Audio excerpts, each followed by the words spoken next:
Today I'm going to be comparing the Joycons controller for the Nintendo Switch versus this Dinofire controller for the Nintendo Switch. Now, as you can see, size-wise, they are very similar.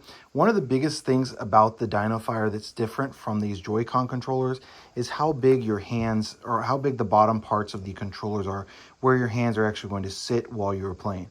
So since these are so much wider, then your hands could experience fatigue if you're playing on the Switch for an extended period of time, just because of how wide they are.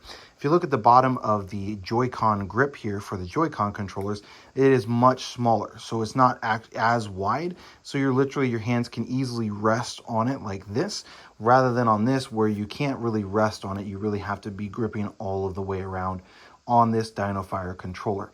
Another thing about the Dinofire controller is it can't be used to turn on and off the Nintendo Switch. So if your Switch is docked and you have your Joy-Cons here, you can just push any of the buttons and it will turn that on. With the Dinofire, you have to turn this on first. Now, that's not a huge deal, but it's something to keep in mind with this generic Dinofire controller. Overall, both of them work good. I've done many different tests, and I've got 3 kids, so we go through a lot of different controllers, and they get dropped, and they get left on the couch, and those sorts of things.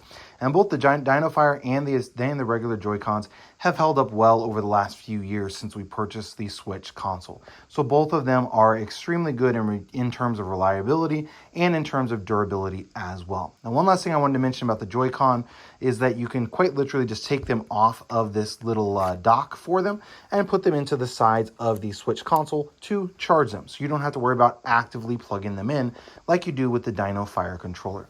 Now, this controller does take a USB-C charger, so that comes with it as well, so no big deal there. It does charge relatively fast also, but just one little downside is that your controllers will need to be charged on a pretty regular basis. I think they'll last like 20 hours or so of playtime before you need to charge them up. So just something to keep in mind when you're using this versus using the Joy-Cons.